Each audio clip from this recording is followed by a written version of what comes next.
Hello, fine listeners.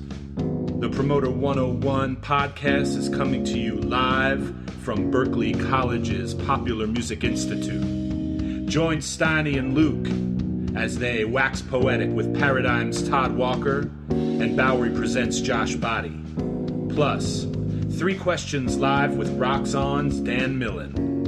And last but certainly not least, record executive turned artist manager from Fenway Recordings, Mark Cates. All right, boys, let's dig in.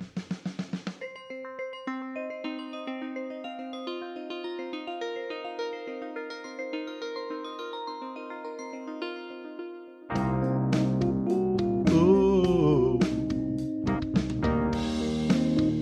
Ba-da-ba-ba, ba-da-ba-ba.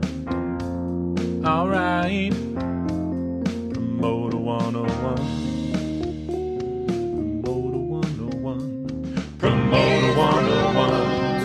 Promoter 101. Promoter 101. Promoter 101. Promoter 101. Promoter 101. Promoter 101. Promoter 101. Promoter 101. This is John Schultz. I'm Windish. Charlie from Crescent Ballroom. Craig Newman. Dave Brooks. Dave Chumley here. Dave Ratner. John Holiday. Ted Bicknell. LX. Imong Shah. Elliot Lefkoe. Gerald B. Henley. Harlan Fry here. Jack Ross. Jason Miller. Jeffrey Fox. Joe Escalante. Blair LeBlanc. Martin Atkins. Neil Dixon. Nick Farkas. Paula Palazzo. And I'm on Promoter 101. Promoter 101. Promoter 101! What's up, Boston? How you guys doing? We're rolling live from Beantown from the Berklee College of Popular Music Institute. We are in the 617, baby. Give it up.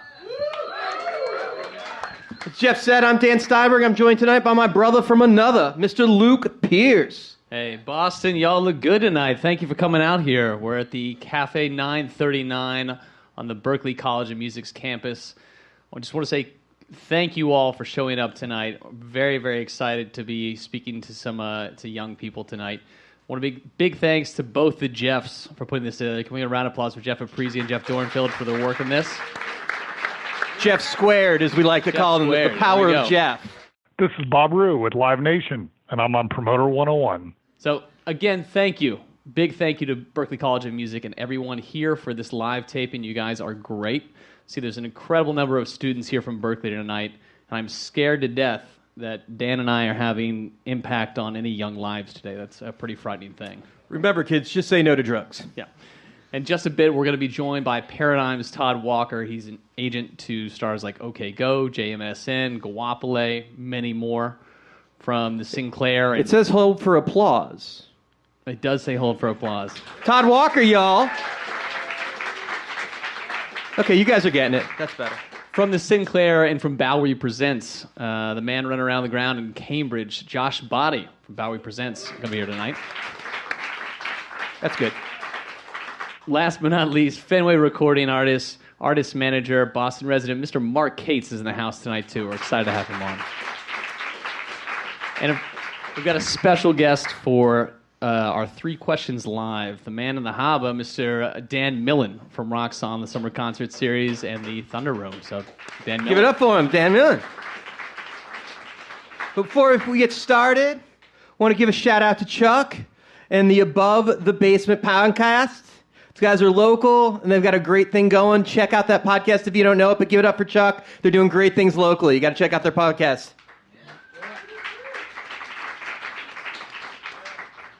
It's always great to hear from you, especially when we're live. Get the feedback, getting you guys involved, the back and forth, asking these guys when they're up here what you guys want, anything you want to ask them. Take advantage. They didn't just come down to drink with us while we're in town. They actually came out here to give you the opportunity to ask them how they got where they're at. So please take advantage of that. If you have questions, please get involved tonight.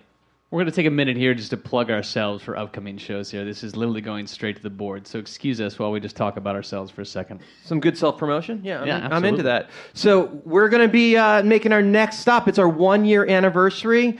Next Monday, we will be at the IEBA conference, and we've got the co-president of Live Nation North American Touring, Bob Rue's going to be with us at AIBA Nashville, so we're excited about that. Very excited about that. Conference is sold out. You guys can't get in, but you can hear it for free on the podcast, so we got you covered. If you want to ask any questions for Bob Rue, Bob is a legend in this business on the live side of things. He handles basically half of the country for Live Nation Touring. Shoot us an email at steiny@promoter101.net. We're taking questions from Bob from the floor of AIBA on Monday. So if you think anything about Bob Rue, great person to ask a question to and get your question on the air. Or just Facebook at the Promoter 101 page, or even on Twitter, just tweet at us at Promoters 101, plural, and tell us your question for Rue. We'll get it in there. Just keeping track with Dan and I. We're both on Twitter. Dan is at The Jew. I don't know how he got that Twitter handle, but he amazingly did. Just told a story about how I got kicked out of Hebrew school for bringing a bacon sandwich with ham, too, so that's the irony of that. Very observant, I would say. This podcast is Promoters, that's plural, Promoters 101, and I'm at W. Luke Pierce. What does the W stand for? That is an excellent question. I'm William Lucas Pierce. There's no funny... Craig Newman, by the way, a backstory on that theme song that you heard for our podcast. As Dan mentioned, Craig is an agent at the Agency for Performing Arts in Los Angeles. He is a Philly guy. He plays music in his temple every Sunday and recorded that amazing podcast for us. And occasionally during these events, he'll drop in ridiculous nicknames over the top of the theme song. Particularly for you. Particularly for me. I think it was like Luke Milk of Magnesia Pierce or something last time, crazy, in front Amazing of like how that didn't stick. A panel of a lot of people that were serious about it. Not that you guys aren't, but it was very unexpected. So W has no commentation other than it's my first name. Do you feel like the conversation is just one-sided? It's always Luke and I talking. Seriously, Luke, shut the fuck up. I do love listening to myself speak, so if at any point you guys want to throw something at me because I'm talking too much, please do. If you haven't yet, be sure to subscribe to this podcast wherever you podcast. Spread the word, drop us a review. It seriously helps us out. If you miss any of the past podcasts, you can always catch up on any of the previous 53. Jesus Christ, 53? Yeah, 53. We have got to get another hobby. Any of the past podcasts are available on our website, promoter101.net. We own .com too, but for some reason it's .net. Okay. This week we are featuring a reissue of episode 13 with National Shows 2, NS2, and ABI Management, Brian Penix. He handles greats like Tommy Emmanuel, Simo, and Andy McKee. Plus, Hub International's top event insurance agent, Peter Temkins. You might think insurance is boring, but wait until we talk to you about AC/DC's insurance, Guns N' Roses insurance, Warped Tour's insurance. This guy has to deal with the shit that no one in their right mind would ever want to deal with. This guy insures the biggest mosh pits in stadiums in the world. It's a great thing if you haven't heard it yet.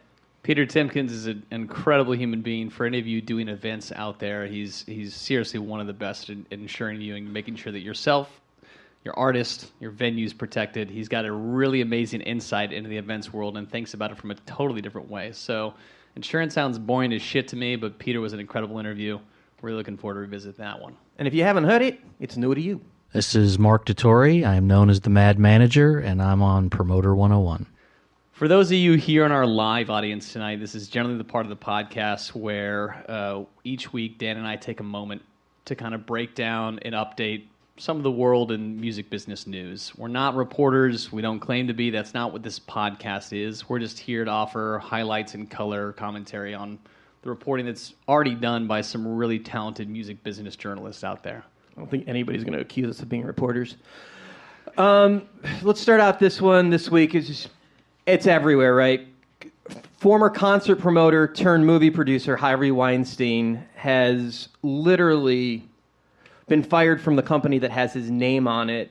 New York Times is allegedly mad sexual harassment things, and people are coming out of the woodwork from the past 20 years. And, you know, I got to say, it's really amazing to see old Hollywood changing and the world coming into times where the shit won't be taken anymore, that people can't be treated like that, and people's rights, regardless of how big the person in that's doing it, can't get away with that people can't be treated like that anymore. It's wrong, and him being called out and people standing up for their rights, it's an amazing thing to see the world changing that way. Yeah, I think we've got to stop using words like alleged sexual harassment or locker room talk or boys will be boys. That shit's bullshit. It's abundantly clear to me, and as a parent, that Harvey's behavior was repugnant and disgusting, and it happened over 3 decades. It's some serious Cosby-level stuff.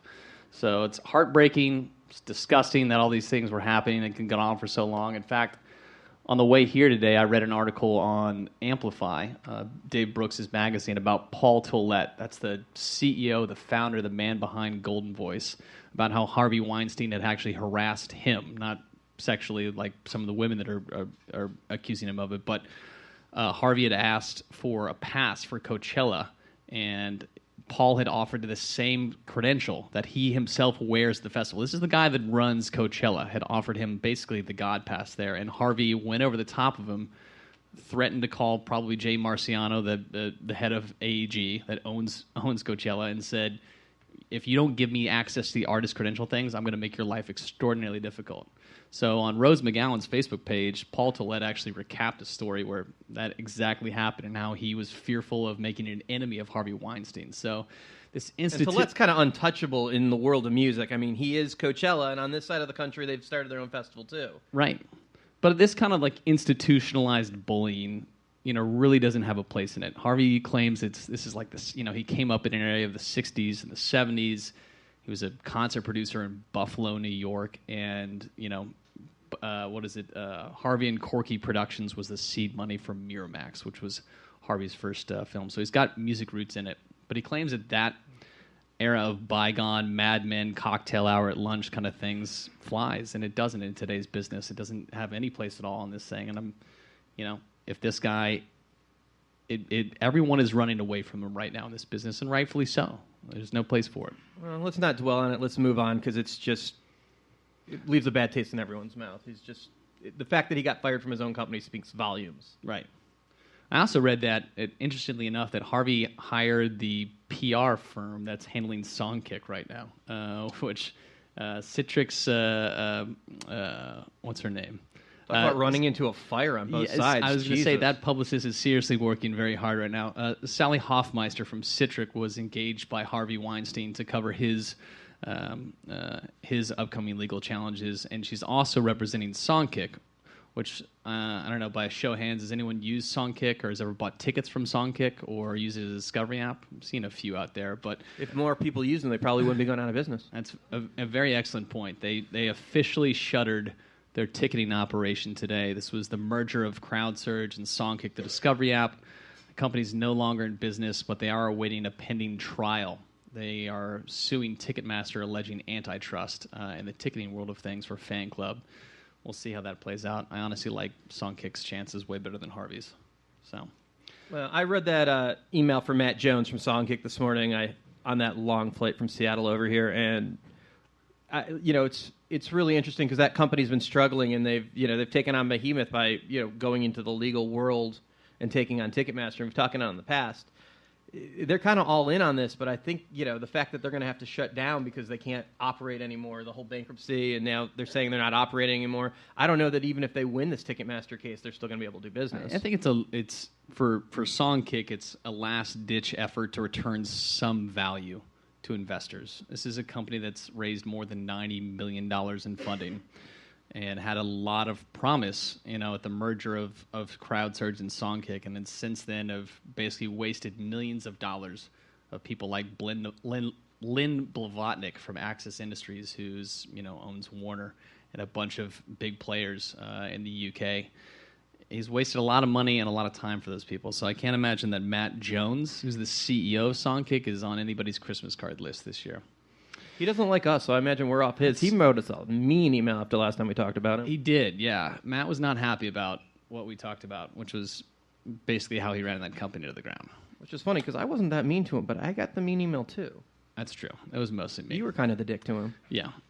Hey, let's talk about William Morris Endeavor. That monster company has been buying up so many different things. The parent company will now be known as Endeavor. Like, they've got UFC. They just keep buying things. Finally, I know we touched on some sexual predators earlier in this, but I want to talk about another one this week. Eminem released a video this week targeting President Donald Trump, and by the notions here in the crowd here, I'm really glad that some people saw this.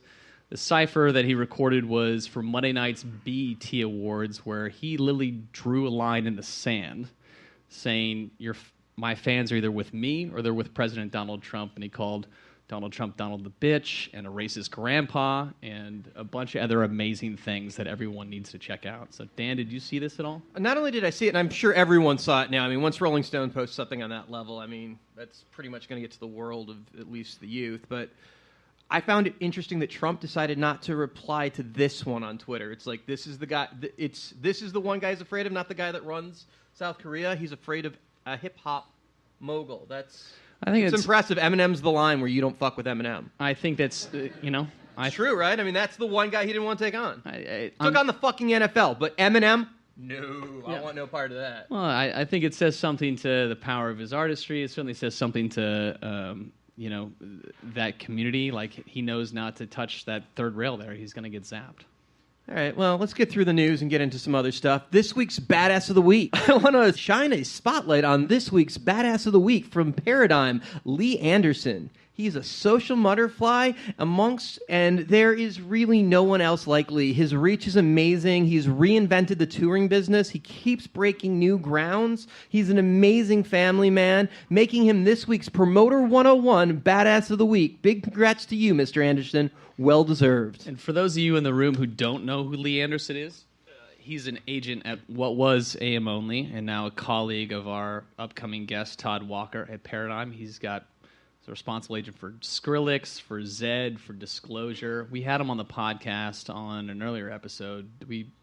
Episode 24, I think, yeah. Promoter From 101. South by, yeah. Yeah, we did a great interview down at South by with him. It's 100% worth checking out, especially if you like any stuff that leans towards the EDM side of the world. He's a tad bit younger, too. He's really connected with the music scene, but he sees the world from a very progressive technology standpoint and really has embraced moving at the speed of the industry. This is Sean Striegel, Senior Vice President of Live Nation New York, and you're listening to Promoter 101. I think they've honestly had enough of just us talking at this point here. So this is the part of the podcast we do a segment called 3 Questions, where we invite usually a listener of the podcast to come on the show and ask Dan and I any 3 questions they want. The big caveat being that we don't know what they're going to be. We haven't pre-screened them or anything like that. So a chance for somebody who listens to the podcast to hop on here and put us on the spot. So this week, we're excited to have from Roxxon, that's the Summer Cruise series here in Boston, Mr. Dan Millen, who's welcome to the stage.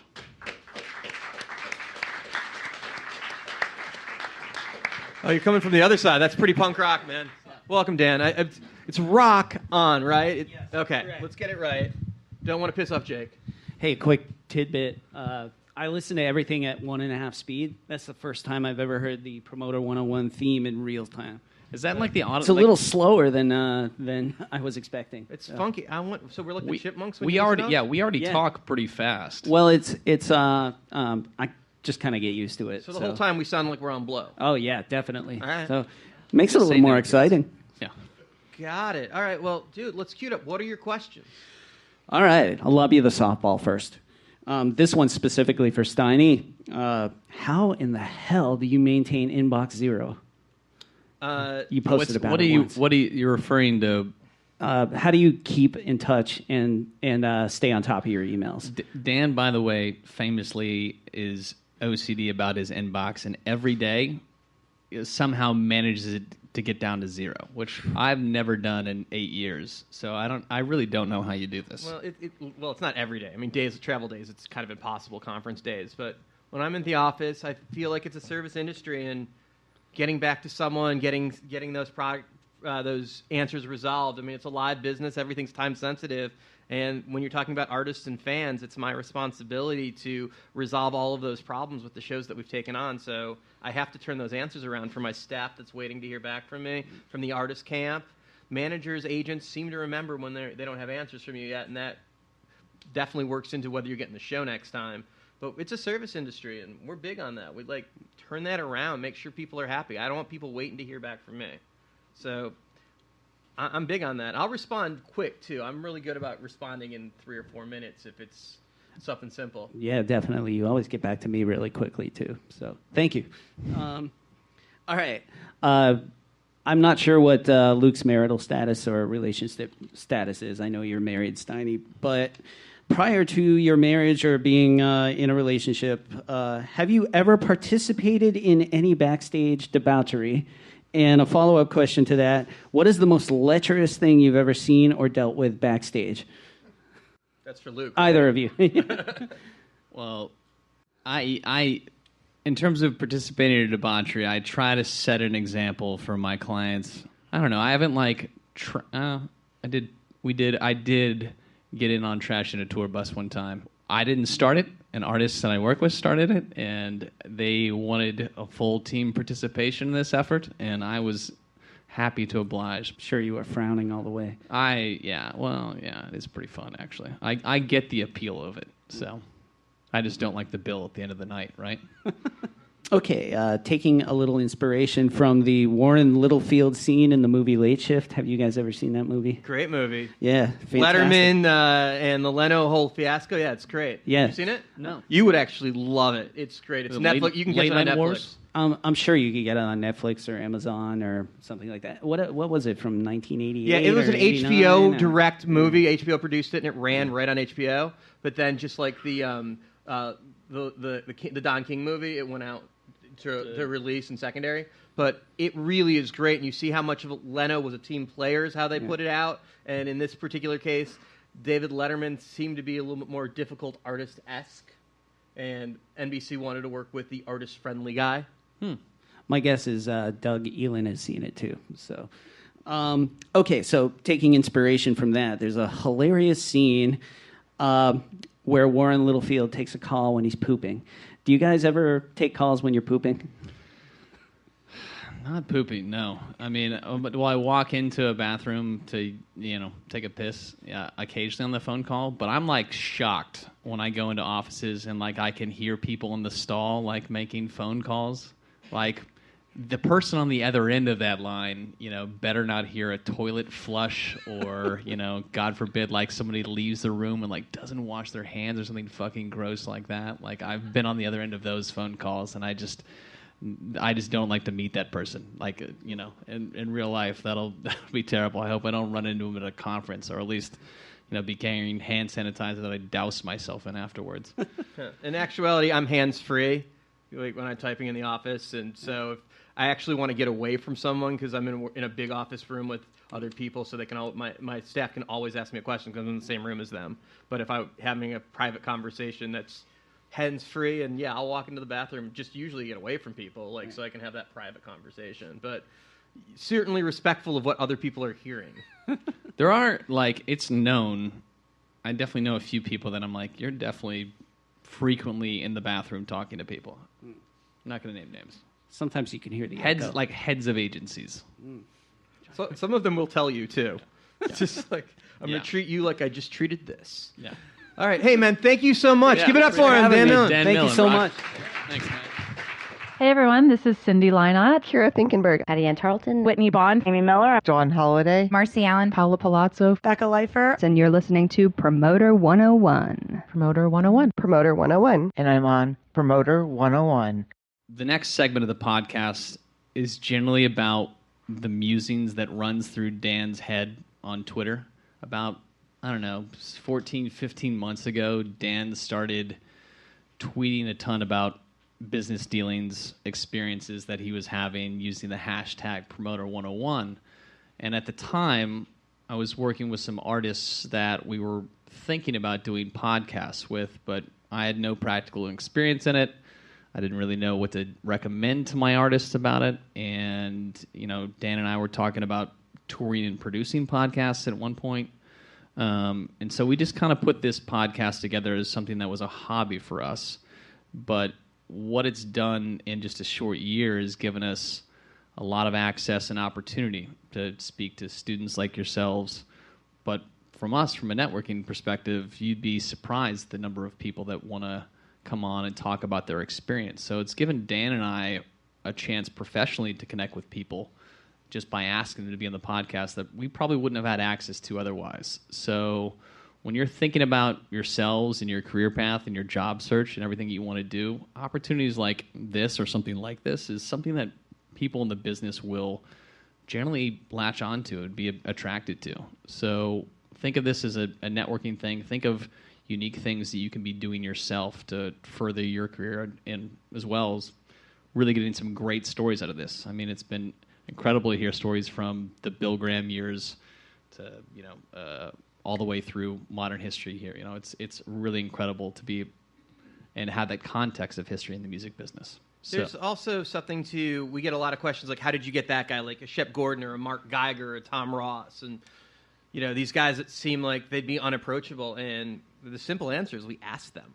It's just like giving us more opportunity to interact with those guys and chances to now develop business. And business has certainly come from it. But that whole thing of just asking something of someone, reaching out and starting a conversation. The more you connect with someone, the more likely it is that they're going to want to work with you, because you're competing with another email address when you've never met someone. But the second you've met them, you're a face. And if they like you at all versus another email address that they don't know, you automatically win. And God forbid you liked each other, had a beer, and now you're the buddy. You see them 3 times over the course of 10 years, you're like family somehow, because that's just kind of how the industry works. People that take care of people and get to know each other and familiar with each other, like each other, do business with each other. You want to work with your friends. So the podcast has paid for itself in spades based on the fact that it's built relationships that we kind of started as a joke, but it's turned into this amazing platform for us to meet people. Yeah, it's been great. And we hope to meet some of you guys afterwards too. Dan, myself, all the panelists, we're going to stick around, of course. So hoping to check out some time afterwards. Let's get to some tweets of the week. So if you're not following Dan on the Twitter, on the Twitter, I sound like my mother. I do the tweet. If you're not following Dan on Twitter, he's at the Jew, as I mentioned earlier.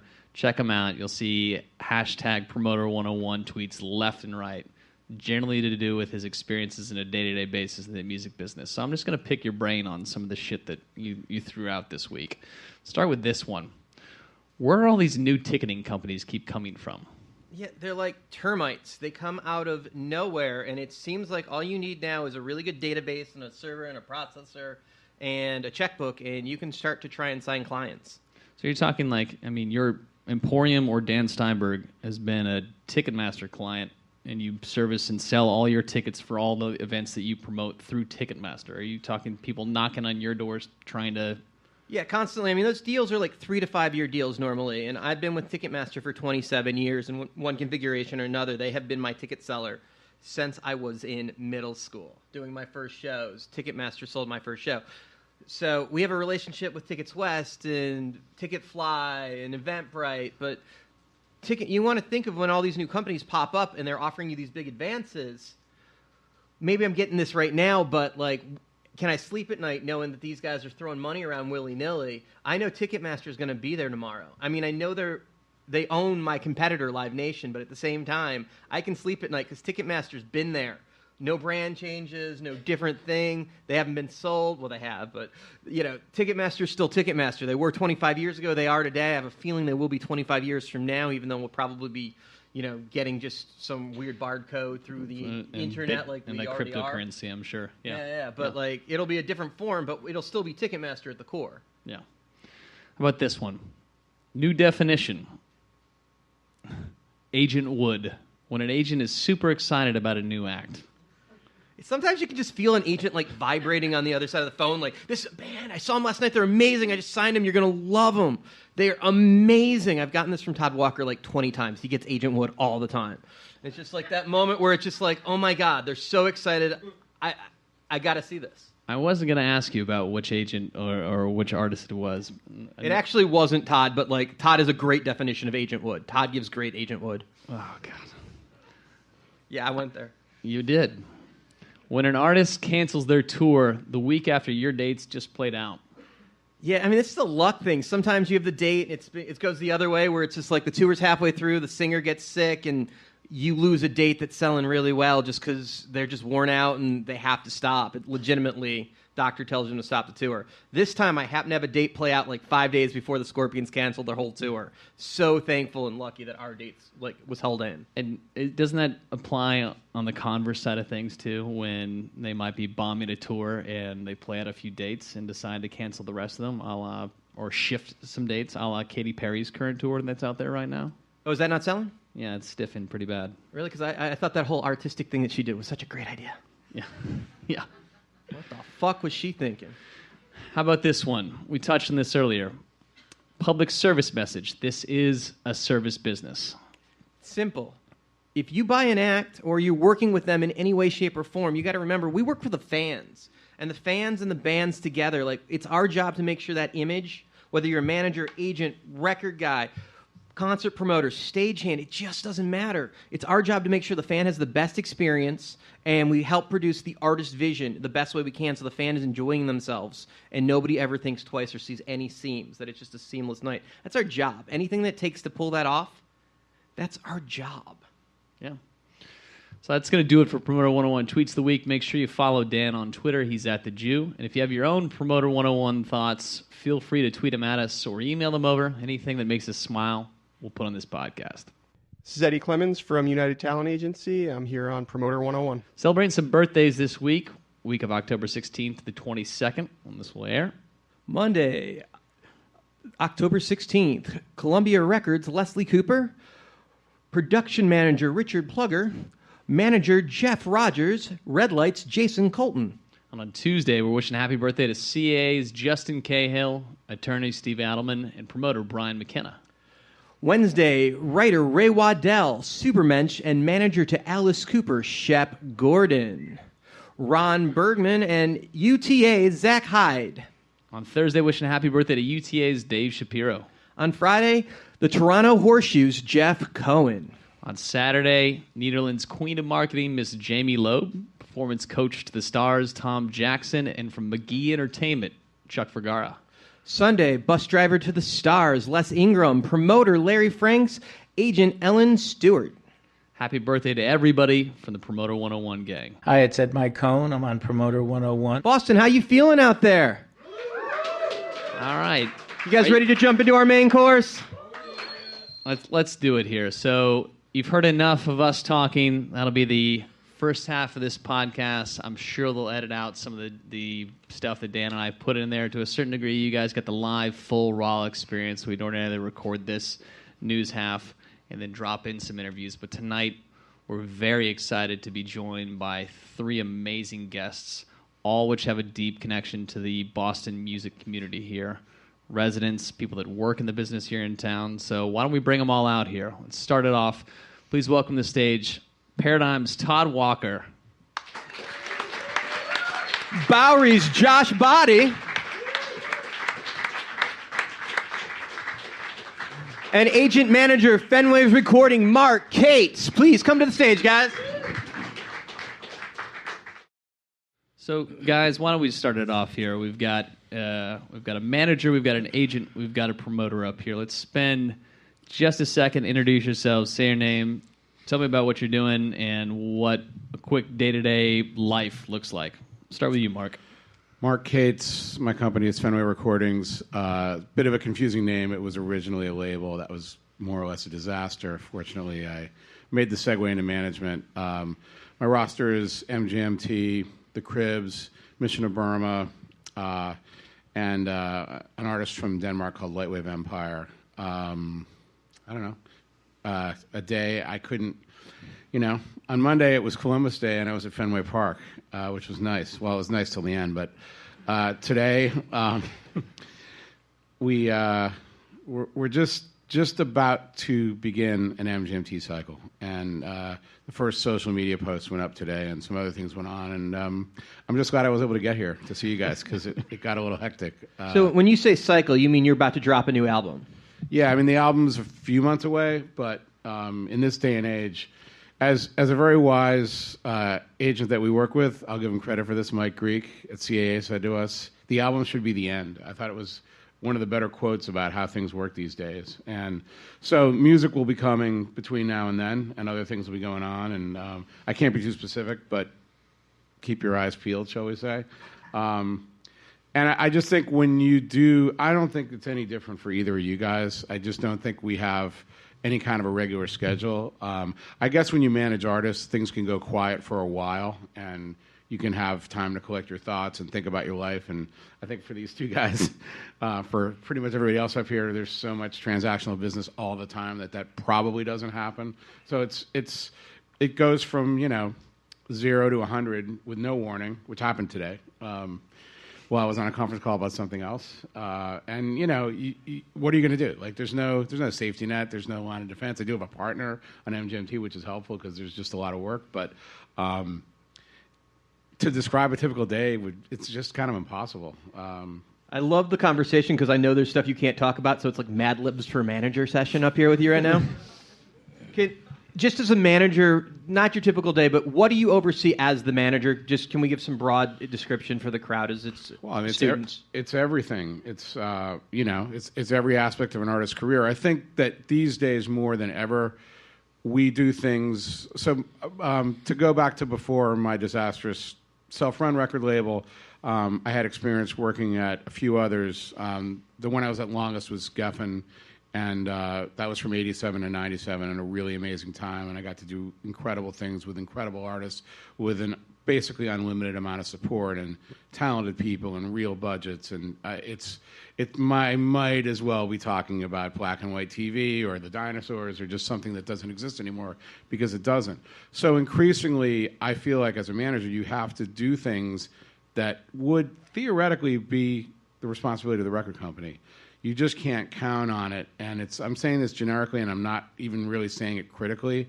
Record labels are fairly thinly staffed these days, and they have tons of artists to work with and lots of things to do. And, we're again, without going into much detail, we've launched a small social media campaign with MGMT. And in the end, the artist and my partner and I came up with a lot of the ideas. And you don't know, the one thing that a record label has to offer, not the one thing, but one of the most important things that a record label has to offer you, especially MGMT's on Columbia. Columbia has been a pretty hot label for a while, and particularly working with an alternative artist, it's the Arcade Fire's label, it's Jack White's label, LCD Sound System, people that we know, play with, etc. So there's critical mass there. Right. And so that means they actually know what works and what doesn't, or they probably know better than we do. So to get some validation in some of the ideas that we have, all these things I'm talking about happened today, just to give you, to go back to your question. That's kind of inspiring and exciting. And by the way, it's all being created all the time. It's all being written all the time. I like to say that there's very little that I know that's more than 6 months old about the music business that's relevant. Fortunately, almost everyone I've known for more than 6 months in the music business is relevant, like all these people. And I think that hopefully that keeps me relevant to the artists that I work with. Did I answer your question? I can talk to you for hours on end, and we have in the past. And by the way, if you haven't listened to his full podcast, there is one that's great that we've recently released that's up on the website right now. But yeah, we're going to tear more into that and see if we can get some details out of you as we go on. Mr. Walker, can you describe your daily world as an agent at Paradigm? I can. I'm Todd Walker. I work at Paradigm Talent Agency. Hold on, before you go on, I think it's important to know that you got your job there because they got bought by Windish or merged. Oh, I was going to say that. Tom Windish is the guy that hired you. Tom Windish he's the guy. Like that's the guy, right? He's the guy. So let's start there. As the guy that Tom Windish said, "Make me money. You're good enough to have my name on you." I mean, I grew up in Brookline down the road, and used to promote some bands and stuff like this. And I sort of met this guy who was a promoter in town. And he used to promote a bunch of jam bands, and I met him because he was my wife's weed dealer. And he was like, I book a bunch of bands, or I promote some shows. I was like, what? I like that he's your wife's weed dealer. It was the wife.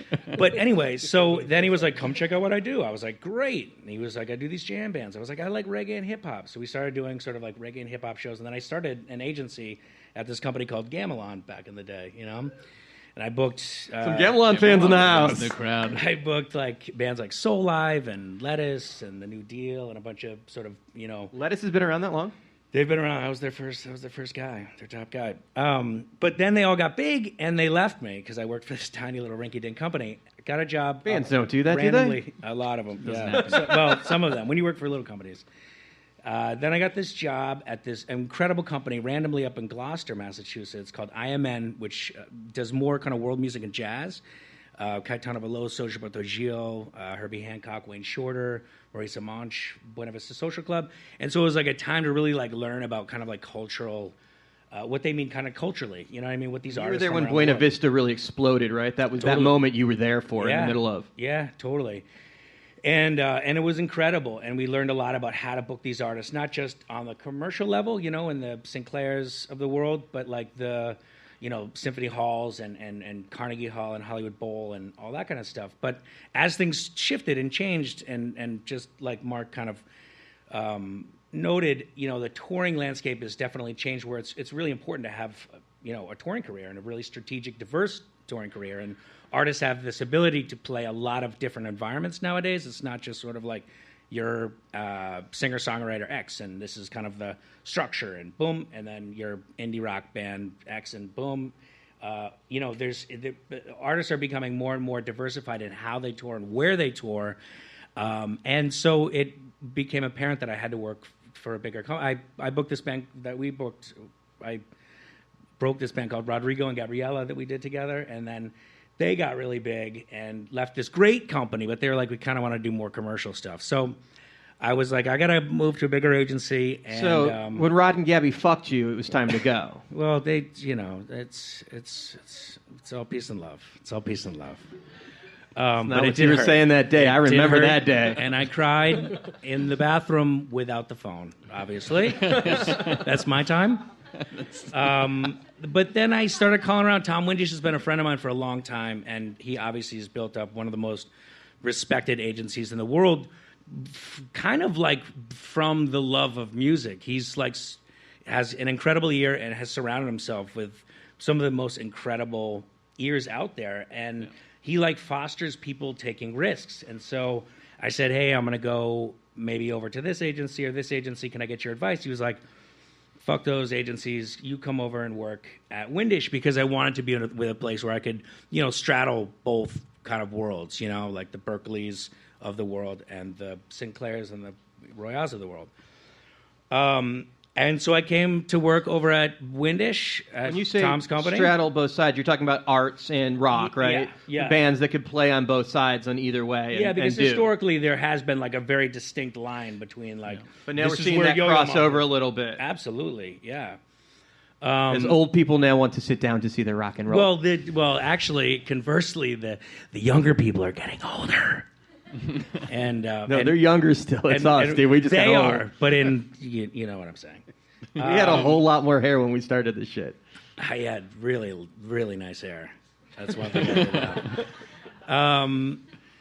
And it was amazing. And so I came over to Windisch. I was like, this is going to be amazing. And literally, none of my bands that I worked with at IMN came with me. They were like, who the fuck is Windisch and who are these bands? Even though it's like, you know, the XX and Lord and like all, you know. Because he had street credit, but not the Buena Vista Social Club. They were like, dude, this is like not really for us. So anyway, it was really scary and I freaked out. But it's amazing. So we built this incredible roster, and we have a really diverse roster where, you know, we book bands like OK Go and, you know, bands like King, who came from Berklee, and Jose James, and some jazz, Christian McBride, and then also like some classical crossover stuff with like Nils Fromm and Olafur Arnolds and Ryuichi Sakamoto, and so it's been an amazing ride. And then Paradigm bought Windisch, and so we're now here at Paradigm, and it's lovely. Cool. Well, we're out of time. Sorry, dude. We come back next week? No. Obviously, we want to know from the promoter. Well, that first half was like long. That was long. That first half Was it? there. Aside from Luke's voice, which is succulent, by the way. Thank you. The dulcet tones of Luke Pierce, ladies and gentlemen. Really nice. Josh is a promoter. Can you give us a vibe of what your normal day's like? Yeah, you know, I think you know this better than anyone else. No, there's, like we said, everyone said no 2 days are the same, but that's what keeps it interesting. That's what keeps it fun. You know, it's everything. You know, we juggle calendars in the venues that we operate. So there's a lot of calendar management, putting offers out. And for some of the people who don't really understand what a promoter does, we're the ones who Todd will approach us, and he's representing the act. Come to us and say, "Hey, I have Nils Fromm coming through the market in March, and we want to go look and do Sinclair." And so we have to make an educated gamble on what that artist is worth in the market. And it's a partnership. Todd and I obviously have a great relationship, and we trust each other, and we work on ticket pricing. What's the right price? What are we budgeting for advertising? Should we do, are we going to do Sinclair for 2 nights? Are we going to bring it to Berklee Performance Center? What's the artist trying to accomplish? And you're trying to be, in each individual market. So I focus in Boston. What's the right move for the artist at this time? And you really, need to be in touch with the agent, manager, and say, what are you trying to accomplish with your artist? How do we help get you here? And then how do we market the show? I mean, that's the biggest part as a promoter. And I think, Stein, you said it exactly. We're in the service business, and we're servicing our clients who are the agents and the managers and the artists. And then on the flip side, we operate venues. So that's constantly a challenge of how do we make the best experience for the concert goer? How do we make the best experience for the artist? And the Sinclair is a venue that we opened coming up on 5 years ago, and that's a relentless business. There's there shows 270 days a year, and we need to make sure that the venue's looked after, the staff is treating everyone well, and keeping it going is no small task. It's funny. It's a legendary club here in Boston, the Sinclair, but on the West Coast, it's a gas station. So you're like, we should hang out at Sinclair for the show, and I was like, "You fucking hang out at the gas station with me?" And I came all the way to Boston. It's pretty. Then I pulled up the calendar. It's the coolest gas station in the fucking world. Yeah, go ahead. No, and Boston, is a unique market because it is a top 10 market. It's a very real market. Every act has to play here. It's close to New York, so you're going to get a couple of chances to get the right routing in. If it doesn't work, they have to skip you. They're going to play New York a couple times on a media cycle, so they're going to play at least once, if not 2 or 3 times. But it's a top-tier market. The media is important here, and it's a big financial market. You got to play here. The media is solid, and there's a lot of people here. As a manager, there's not too many managers that live in Boston, so you are unique to that, but the scene is really solid here. Yeah, I rolled my eyes when you said media because I just grew up at a time and came up at a time when we really had media here and dedicated media to music, and even the daily newspapers were very deep. Well, the world's changed. It's just we kind of went from the top to the bottom in a way. I mean, I don't want to. I'm not necessarily being specific, but like we had 2 alternative radio stations here. So in my genre of music, when I was at Geffen, and people there got sick of me talking about Boston, but we were breaking records here all the time. And you had 2 radio stations. You had the Phoenix and Newbury Comics. So out of those 4, 1 is left. There's some radio here. Granted, radio means a lot less in general than it used to, but I guess I just feel like we've lost a bit of what sets us apart, and I don't think it's anyone's fault. I just think you're right. Like, things have changed everywhere. You're saying Boston has lost something. A little bit, yeah. Like I get frustrated even with audiences in terms of how they respond. But don't you think that's a world thing too? It's not just Boston. Like media is shrunken everywhere. Absolutely. And again, when we had 2 radio stations that played alternative music, New York had none, or they had 1 on Long Island that didn't reach the city but still impacted ticket sales. I guess I'm very proud of the scene I came up in. Of course, when I was 24 years old, I left and moved to Los Angeles for 16 and a half years, which was kind of a necessary thing to do. To go back to the first point you made, I'm not the only manager here, and I think those of us that live here, I think all of us would say this, it's an incredible, dynamic place with a lot going on. I think that when I was younger, it had more to do with music, and now it has more to do with everything, and that it's a really sophisticated place, and the intersection of education and finance and the arts for real make it unique. And any of us could live in a larger city if we wanted to, especially the one 200 miles. And you have, right? Like you left and came back. You were in L.A., right, for a long time. I did. I made a lifestyle decision, and it was a real gamble. I mean, as it turned out, I was gambling many things at once with a 4-year-old kid. But I guess when your kid's 4 years old, you have more flexibility in their lives. And we thought about it. I was up for a real job in New York, and I really thought about it. And it was just, it's so hard to express this to a mostly college audience, but like you have no idea what decision you're going to make that's going to actually impact the rest of your life. And that is not to say that you should think of it that way. You actually have to go with your gut at all times. So like I moved to LA when I was 24 with my possessions in the trunk of my car, and I sold a house with a pool in Los Feliz. I was very lucky, especially because that financed my business for a while. But I think in this day, Go back. What financed your business for a while? The sale of my house in Okay. Los Feliz, which Los took 6 Feliz. months, which was, I mean, it was more of a high wire act than I think I felt at the time. But the point is, like, you have to go with your gut, go with your passion.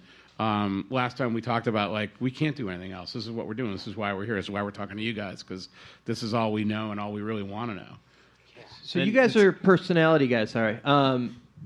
It's all about your personality and how you get into this business.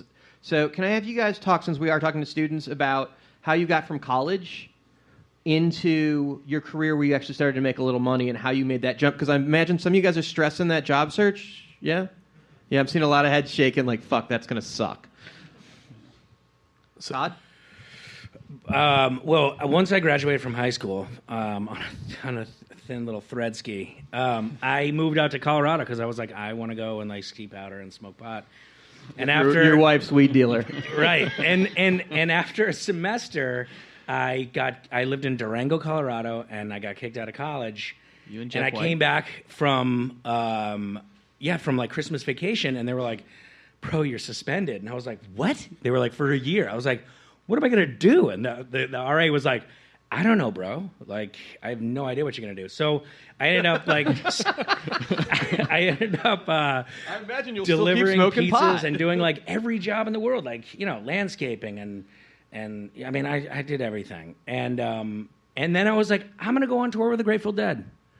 And that was kind of But not like it's a paid position, but right? you'd sell like the kind beers. Who wants a kind beer, bro? And I gotta say the craziest thing, and I wasn't the Kind biggest, beer for the young people in the I audience? wasn't the biggest like Grateful Dead fan out there, but the thing that I really the big takeaway for me was I was a huge music person, but I couldn't believe that there was a community around this band. I was like, what? This is insane. And so it kind of like started you thinking, how can you kind of create this community? And it goes back to also like what Mark was saying and Josh too. There is like in the music world, there is like this incredible community where it's, even though everyone thinks it's so big, it's really small. Like everyone really knows each other. Everyone tries to sort of like, not the agents so much, but we do try and sort of help each other out and things You like said it. this. You know what I mean?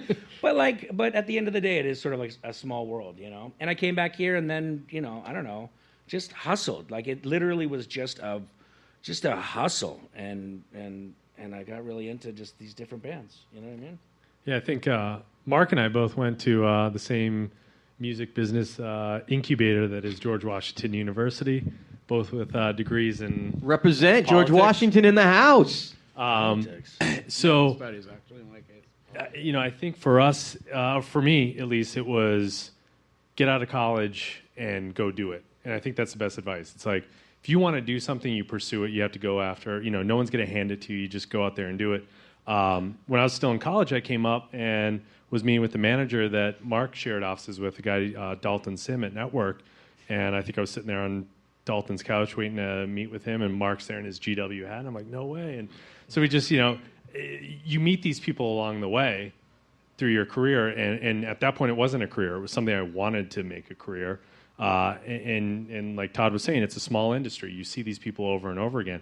I took a job with a manager who was 3 years out of college himself, making no money bartending, but it was something I was excited about. It was bands I was excited to work with, and did that for a little over a year. Got a job at what was Clear Channel Entertainment at the time. Did that for a few years. Went out on my own when that shift happened from Clear Channel to Live Nation, and I think the thing Clear is, Channel in this market as a concert promoter. You work for Don Law? Yeah, Okay. yeah. In their college and college touring division. So did that for a few years and went out on my own. And I think how you get there. There's no one road for anyone. I think we all followed different paths, went at it a different way, but ultimately you just kind of have to go do it. Is part of the reason that this market is so important because you guys have like 20 million fucking colleges that every band has to play to those youth people? They're like 250,000 students or something crazy like that. It's amazing. How could you ever pass that up? Like, that's got to be great for you when you're breaking like those alternative bands. It's like the fan base that's here because you have so many more colleges in your radius. It's insane. I think especially at the earliest levels. I mean, when you're trying to get people out at 10, 11 p.m. on a Tuesday night, you know, the person who's got to wake up for work and be at their desk at 8:30, that's a tall order to ask when you got college and your first class is at 11. If you go to class at 11, you know, or decide to skip it, it's a little easier to get out on a Tuesday. Todd, did you have 8 a.m. classes? Yes. Were you in school? Were you with Jeff White? Was Jeff White in Durango? Yeah. Jeff's like Jeff he's one of White my from- oldest. He's an old friend. Jeff White. He was is- like doing the same thing, and then we ran into each other at like a year, whatever, years later. You don't want to tell that story. And I was like, Jeff? And he was like, Todd? It was a nice little moment. Jeff White, dear friend of the podcast, works at Ticketfly. Amazing guy. I didn't know that about you. Yeah. I didn't talk about my college transition, but I was headed into the political world, as Josh alluded to, and thank God college radio saved me. And I had no idea how this was going to work. I just knew this was what I had to do. And one more thing on that note, I'm not trying to avoid this subject, which is relatively impossible to answer, but for those of you that are thinking about getting a job, you should be thinking just as much about creating a business, because a lot of what all of us are involved with every day was started by people in places like this. I always make reference, as we are, 3 blocks from where Sean Fanning came up with the idea of sharing music with his friends digitally, not trying to pirate the music business, which was collateral damage, shall we say, of his idea. But you're just as capable at reaching your peers, actually more capable than we are. And I try and stay close, both at Berklee and other schools around town, to what's going on and who's doing what. And there's a lot going on just here. So yeah, I managed to somewhat answer the question that I don't know if there's an answer to. Pivoted nicely there to something else. Just wanted to go back to that because it's a sentiment I like to. Well, that's express. a fair point, too, because you're talking about 5 people that literally kill what we eat. Like, all 5 of our salaries have to do with how well we do our job. And we know it at the end of the year if we didn't have as good of a year as we were supposed to. All of us. Yeah. You got a thought, Todd? No, I mean, what are you going to say about this? I will say this. Someone made a comment to me. There's no way to even put words on this, on what happened in Las Vegas. But somebody made a comment to me after it went down. Someone just a friend of mine or an acquaintance randomly like came over to my little office, knocked on the door, and they popped their head in. They said, rough night for the music business, huh, bro? And I was like, what the fuck is that supposed to mean? And that's the thing too, is I think it's insanely sad, but again, just like Mark said, like it isn't like a music business thing. It is a fucking weird ass time right now, and it's a human thing. And there is no solution, but it's not a music thing, and the thing that's so sad is those concerts, which all of us have been to, many of them, and we work our asses off just to get to that concert. The thing that's so sad about it is that is kind of the dessert for us, those 2-3 hours of the night where we get to sort of like experience that the success and the experience that we work. Especially night 3 of a conference or a concert festival when the headliner finally goes on. They had made it through their entire work shift of 3 days of live music and setting it up. They were done. Yeah, it's insane. There's nothing to say except I'm just really sorry that it's happening in this day and age.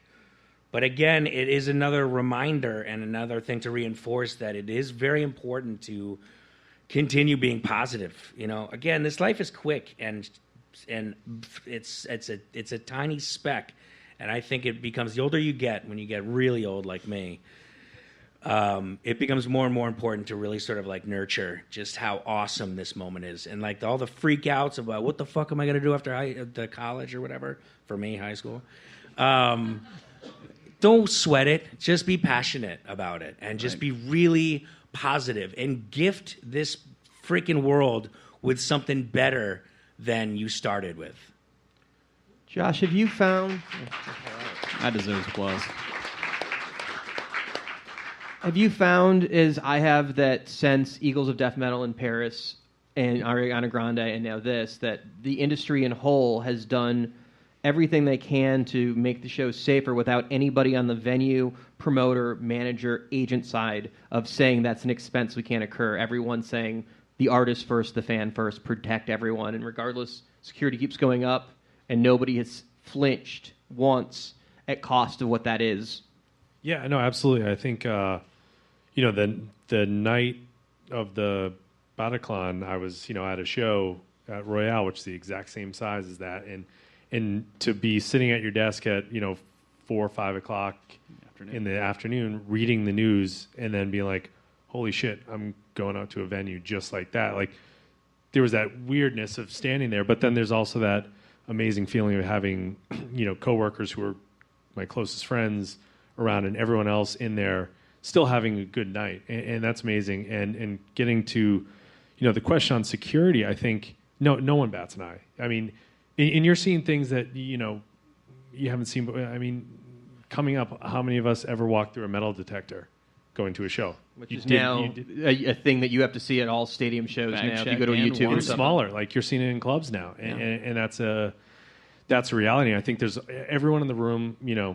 Like you said, promoters, agents, managers, concert goers are not batting an eye at the hassle and the the sad part is that we have to do it. The sad part is that it's happening, and I think everyone in the industry is thinking about what do we need to do to make concerts safer. What do we need to do to make sporting events safer? I mean, you can go through it, but the fucking elephant in the room is the party with the elephants who won't get guns, do anything about it. It's just the one moment in the industry I think I'm the most proud of our industry is I've yet to see one person push back on any level on any side of this discussion and say that's too expensive or that's too much or we don't want to deal with it. I've been so proud to see everyone all the way around. It's like security went up. We're doing wanding now. We're doing this extra precaution. We're doing more people. And no one on any band, on any tour, on any side of it has come back at all and pushed back on that. And I think it's one of the more mature things that I've seen from our industry, which has always been about the bottom line. But when it comes to protecting our fans and our artists, no one has flinched at that. Yeah. They'll still go through the catering invoice and, I haven't seen anybody break a ruler out in a minute on ads, but print's kind of dead. Yeah, can we talk about that? Media has changed. And, print used to be a thing. Radio used to be a bigger thing, as you talked about earlier, but now it's kind of gone away. Now that everything's going to the world of digital and people are streaming, can you still break an act with radio? And is that a tool you need, especially with a bigger band like MGMT? It's not a tool you need. I say this as a scarred ex-radio promotion person because that's what I did for a lot of my time at labels. Unfortunately, it still is effective. And it's an interesting question because my biggest clients' last 2 records weren't really accepted by radio. The one that's coming, that might change. But we're not really approaching it like we're going to count on that at all. We feel like, and the flip side of it is MGMT hasn't released music since streaming became dominant. To go back to 2013, the last time they released an album, iTunes pre-orders mattered. And those were not going well for us. And they kind of somewhat sealed the fate of an album before it even came out, because that's at the time gauging what the perception was of the audience. But the perception of what worked, or the reality of what works more accurately, was changing. And that's one of the things about our business. You can't always tell when change is happening, even if you're in the middle of it. It's really easy. I mean, it's just amazing to me to have gone back and looked at some of this stuff from 4 years ago, and it's just all basically irrelevant. Spotify, conversely, in September 2013, was nowhere near saturated. Apple Music didn't exist. Amazon Music didn't exist. Right. I mean, it's so you have to take the pulse every day. You have to know what works every day. And to go back to your question, even on the label level, it's probably still, I'm going to say this generically, it's probably still a bigger factor than the audience's engagement with it is, but there's a reason why advertising still happens. And yet, I say this, the two biggest radio companies are merging. Stations are going to have to be spun off. I mean, it is getting smaller. And there was that report recently saying that terrestrial radio has 10 years left. And I hope some of that goes to Sirius, because when I go to visit people there, it's kind of like it used to be. You were going to radio stations to talk to people about music that really cared about it. And the way their genres are programmed, it's all with really legit people. So, but again, like, the audience actually knows the answer better than we do. And there's probably not a lot of terrestrial radio listeners out there, I'm going to guess. Hands if you listen to the radio normally, like regular radio? Over the air. Okay, and who listens to like Spotify or SoundCloud or just iTunes? Yeah, okay. Yeah, everybody. Well, and I think that's the thing. I mean, you know, the radio's not there to discover, but I mean... But you're still spending money on buys, aren't you? On radio? Yeah. No, not really. Really? Yeah. I mean, very, very little. Sorry, I shouldn't say none, but it's...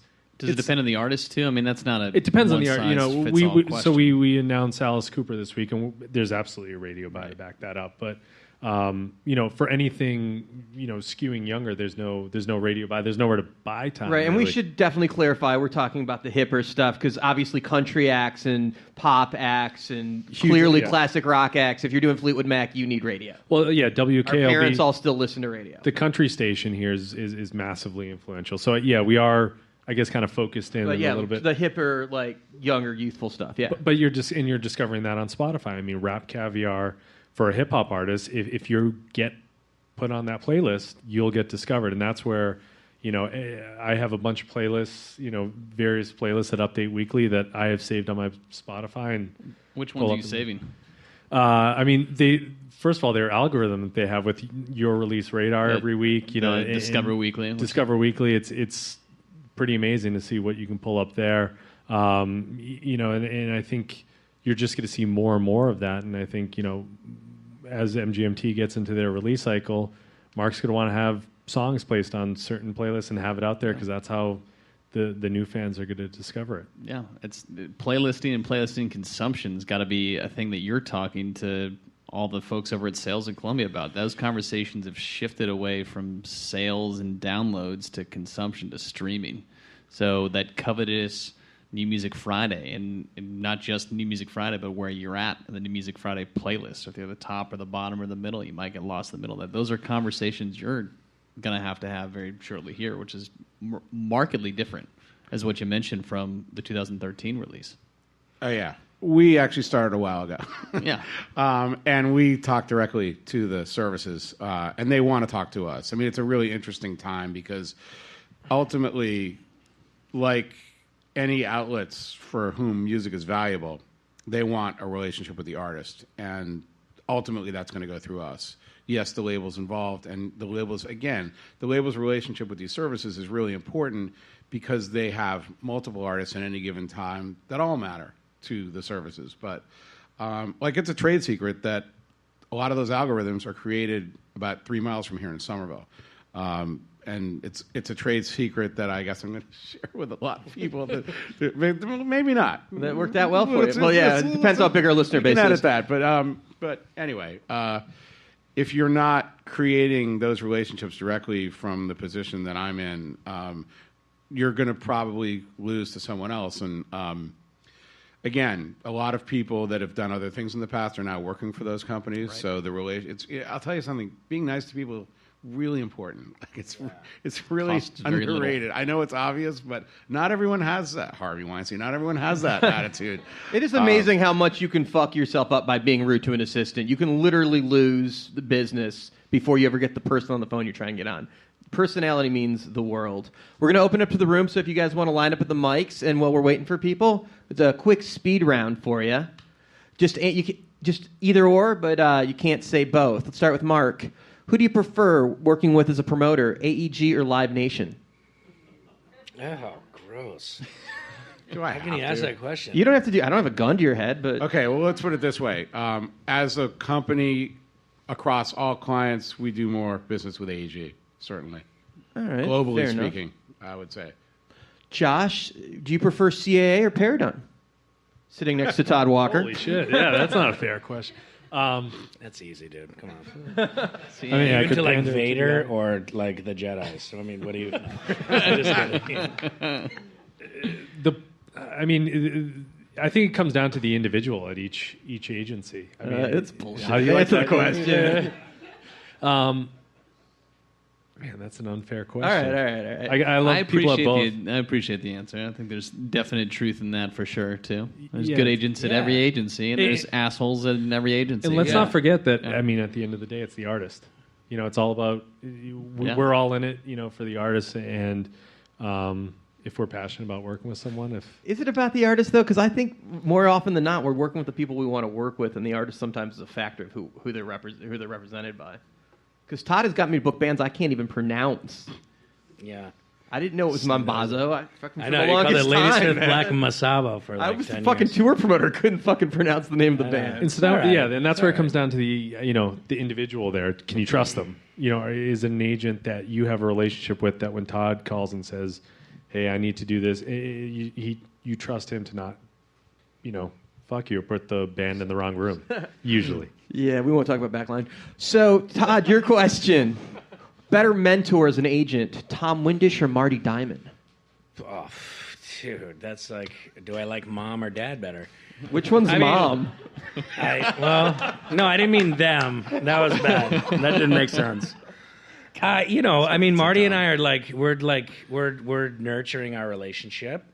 It's like a newer thing, at Paradigm. But I mean, I gotta say, when Paradigm bought Windish and we went over there, you cannot find a better group of leaders on the planet. And I'm not just kissing their ass at all. I'm serious. If you know people like Fred Bolander and Dan Weiner and Marty Diamond, I mean, it is insane how supportive that whole organization is. It's nuts, And Tom Windish, is like a guy that believed in me, that goes so far for anyone when we have these mentors that You guys have believe done in an us. amazing job answering either or questions with no answers. No, I give you an answer. Yeah, but they're difficult questions. I'm just gonna I'll go off script perhaps here and just say watching that happen as someone who's worked with all three between Paradigm, Windish, Am Only, watching that all happen was unbelievable. It was. Oh yeah, it's a very special, internationally unique thing. too, with what they've done That's with right. X-Ray and everything in Coda. It keeps going. X-Ray and Monterey. Worked with them too, but it really speaks to people. There's two aspects of it. It speaks to people that are actually compatible and into the same things and want to work with each other and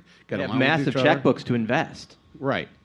Well, that's certainly helpful, but it's also how they spend it. And then the flip side of it is what you were talking about at the beginning of the podcast and Ari Gold and that mentality. And I'm easily engaged in conversations about why I'm happy that I don't live in Los Angeles anymore. And not long ago, someone I think got a little sick of hearing me talk about it and said, "Well, what's your biggest issue?" And I said, "The myopia." And that culture drives an unrealistic society. And again, this isn't about the deposed leader of his own film company, but there's a culture that I believe exists uniquely there, and uniquely the further west you go, and the more unique it is. It's crazy to think about what a small fish music is in the LA pond too, when you consider the size of the businesses of film and television too. Well, that's true. Although when I got there, when I got to Geffen especially, we were half owned by Warner Brothers, and the profitability that the music divisions of these major companies were delivering as opposed to the film or television business was pretty interesting and substantial. And anyway. We have a question? Hi, how are you? My name is Leon. My question is, since all you three are from different aspects of the industry, how early on do you start seeing bands and starting to promote them, looking for the gigs and managing them? When do you see do they have to have social media accounts that are over 100,000 or what are the criteria? So the question is, how early will you get involved with the band, or how big do they have to be before you guys will get involved with the band individually? And how good? Mark and I were at a show Tuesday. We were about a quarter of the audience. Yeah, and we that's were about a quarter of the audience. Dude, I promoted that show too. It's pretty killer, right? 16 times this year. So I think all of us get involved really early. It's an industry of early adopters. You can't get in late if you want to be involved. You got to step up early. So, I mean, where's the touch point at for you guys? Are you hearing music from managers, Todd and Josh? And from your perspective, are you getting it from lawyers or business managers or publishers or other artists? Where are you sourcing your referrals from? Yeah, I mean, everywhere. It comes from record labels or, things that you hear or the, blogs or playlists that we're listening to. I mean, I find things all the time, or friends of friends, or I don't know. It just sort of magically appears in your head. It's like a unicorn, dude. When you work for Paradigm, shit just pops on your desk. No, it's like, no, here not you at go. all. But yeah, you can never be too early. I don't know. We're discovering stuff every day. I think at the end of the day, You've always been good at that, though. Like on Rodrigo and Gabrielle, you were there super early. There was this act Bittersweet that you were involved with years ago. And before anyone knew it, you signed them, and 2 seconds later, they were on this TV commercial. You may not know the name of the act, but if you listen to the hit song, you would know that catch anywhere because it was on TV for months. Yeah. No. I can't do that. I don't. No. Oh, not for me? We don't own the rights. You got a microphone. I don't. I'm in a little different category than these guys because I can't take on clients every day. And lately, I've gotten pretty discouraged. This is not going to sound good, but I've gotten pretty discouraged at how development works from a management standpoint because it so happens that a mutual friend of ours manages the band that we were a major part of the audience for the other night, and they were really, really good. And they're a band that might go somewhere, but. A lot of it, we were both there in part because of word of mouth. And in some ways, that's something that's timeless. It's a hell of a lot more important to me, with all due respect, than social media numbers. And songs are the most important thing to me. Like, if there aren't great songs, I don't really care what your social media numbers are. I had an intern who was a Berklee student, and while a student at Berklee was co-managing Carmen, who had a relatively successful, probably still do to some degree, career that was built on YouTube covers, and they were actually early on that. And that's more power to them, and they did SNL and had all kinds of important cosigns. That's not a business that I will ever be in. I promise you. It's just not. YouTube covers are not what I got into this for. I'm into original artists that make original music that's going to reach people. It hurts me in a bit to not really feel good about development anymore, but it is just so hard. And again, I don't want to discourage you guys, but most of that development you and your network can actually do. And for me, most of what I have to offer is actually further along when you have the opportunity to do actually big things that you can't do on your own. Bob Rupp here on Promoter 101. Before we close up, I want to give it up for these guys for coming out and talking to us tonight. Give it up for Josh, Todd, Mark. We want to thank the Jeffs again. If you have any questions that you want to ask us, email us at steiny@promoter101.net. Next show is our 1-year anniversary. We're going to be down at AIBA. That's the International Entertainment Buyers Association down in Nashville. We'll be on Monday, October 12th. We'll be in the ballroom at 11:30, I believe, interviewing Live Nation co-president of the Americas, Mr. Bob Rue. Very excited about that one. And the following week, we've got the biggest agent we've ever had on the show, and that's saying something.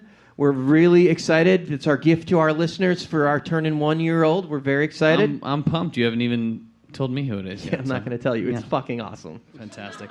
I want to thank everybody that came out here tonight to Cafe 939, to the Berklee College of Music, the students and the people that sat through us talking through this. I hope this was informative for you guys. I hope that we can be a resource to you. Like Dan said at the top of this podcast, the 3 guys that are up here didn't just come down here from wherever they came from to drink with us. They want to meet with you guys. We want to engage with you guys. You guys are the future of the music business, future of artists out there. So thank you for showing up. Thank you for supporting it. And thanks again to Jeff and Jeff for putting this together. So thank you, Berklee. Thank you so much.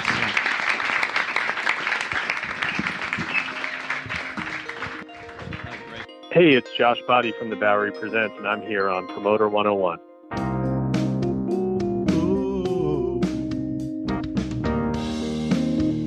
Ba-da-ba-ba, ba-da-ba-ba.